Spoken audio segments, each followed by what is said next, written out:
देश में समलैंगिक जोड़ों की शादी को कानूनी मान्यता देने से सुप्रीम कोर्ट ने इनकार कर दिया। इस पर अलग अलग राय हो सकती है, बहस के अलग अलग मुद्दे हो सकते हैं, लेकिन एक बात तो है कि भारत अभी इस तरह के फैसलों के लिए तैयार नहीं।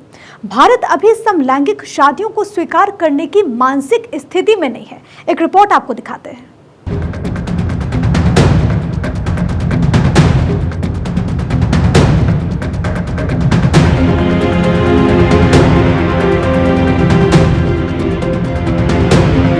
समलैंगिक विवाह को कानूनी मान्यता देने की मांग करने वाली 20 याचिकाओं पर लंबी सुनवाई के बाद सुप्रीम कोर्ट ने जो फैसला दिया, उसका एक स्पष्ट संकेत ये है कि तमाम प्रगतिशील सोच के बावजूद सर्वोच्च अदालत भी ये मानती है कि अभी भारत में समलैंगिक शादियों का वक्त नहीं आया है। इसके कानूनी पहलू अपनी जगह हैं, लेकिन फैसला मूल रूप से इस आधार पर आया कि भारत का समाज इसे स्वीकार करने को तैयार नहीं है।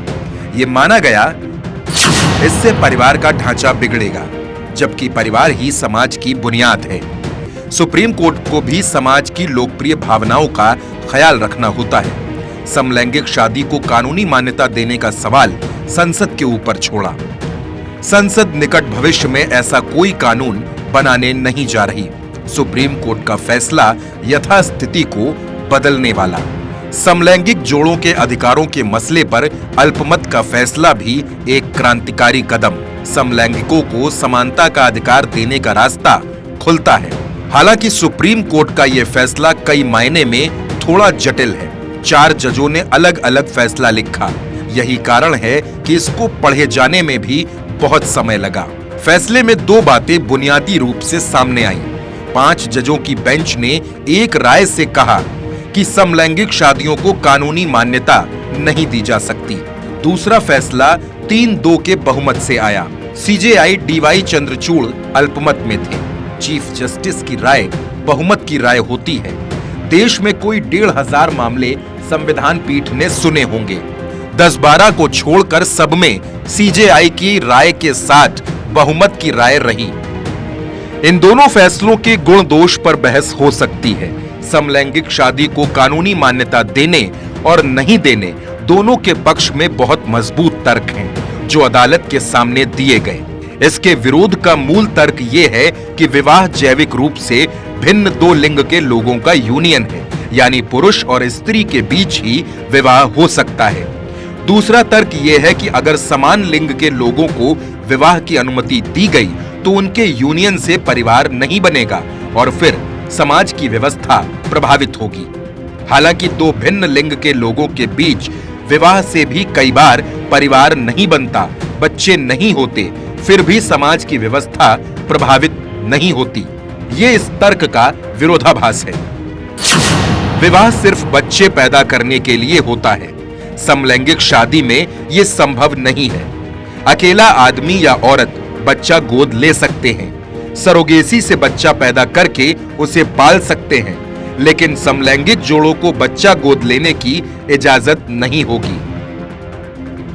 बहरहाल, इस फैसले में समूचे LGBTQ समुदाय के लिए सिल्वर लाइन ये है कि जजों ने स्पेशल मैरिज एक्ट को संवैधानिक माना है और इस समुदाय के अधिकारों के लिए एक उच्च स्तरीय कमेटी बनाकर विचार करने को कहा है। भारत में समलैंगिकता को अपराध के दायरे से पहले ही बाहर कर दिया गया है। वो LGBTQ समुदाय की बड़ी जीत थी। अगर कैबिनेट सचिव की अध्यक्षता में कमेटी बनती है और वो अधिकारों को लेकर विचार करती है, तो ये समलैंगिकों की विवाह में समानता की मांग की तरफ एक कदम बढ़ने जैसा होगा। सुप्रीम कोर्ट ने विवाह के रूप में उनके रिश्ते की कानूनी मान्यता के बिना समलैंगिक यूनियन में व्यक्तियों के अधिकारों की जांच करने के लिए एक समिति बनाने के निर्देश दिए। समलैंगिक समुदाय को दिए जा सकने वाले अधिकारों, लाभों की पहचान करने के लिए कैबिनेट सचिव की अध्यक्षता वाला पैनल बनाने को कहा। कुछ कानूनी अधिकार, सामाजिक कल्याण उपाय, सामाजिक सुरक्षा लाभ दिया जाना चाहिए। राशन कार्ड में समलैंगिक जोड़ों को परिवार के रूप में शामिल करने, समलैंगिक जोड़ों को संयुक्त बैंक खाते के लिए नामांकन करने में सक्षम बनाने, पेंशन, ग्रेच्युटी आदि से मिलने वाले अधिकारों पर विचार करें। रुथ वनिता और सलीम किदवई ने same sex love in India के नाम से एक किताब संपादित की है, जिसमें उन्होंने प्राचीन भारत में भी ऐसे संबंध होने का जिक्र किया है। भारत में गंधर्व विवाह से लेकर देव और ऋषि विवाह तक की परंपरा रही है। इच्छा मात्र से गर्भ धारण करने की कहानियां भारत के धर्मशास्त्रों में मिलती हैं। लिव इन रिलेशनशिप के बारे में भी कभी नहीं सोचा गया था, लेकिन जब दुनिया बदलने लगी तो भारत का समाज भी बदला। जिस दिन से तलाक की कानूनी व्यवस्था को स्वीकार किया गया, उसी दिन से शादी भी एक कानूनी व्यवस्था बन गई। अब हर जगह मैरिज रजिस्ट्रेशन की जरूरत है। दुनिया के 2 दर्जन से ज्यादा देशों ने अपने यहाँ समलैंगिक विवाह को मान्यता दे दी है और 125 से ज्यादा देशों में समलैंगिकता को अपराध के दायरे से बाहर कर दिया गया है। भारत में भी इस दिशा में काम चल रहा है। ये सही है कि LGBTQ समुदाय के लिए अदालत का फैसला निराशाजनक है, लेकिन इसमें वो उम्मीद की किरण भी देख सकते हैं। Bureau report, Bharat 24।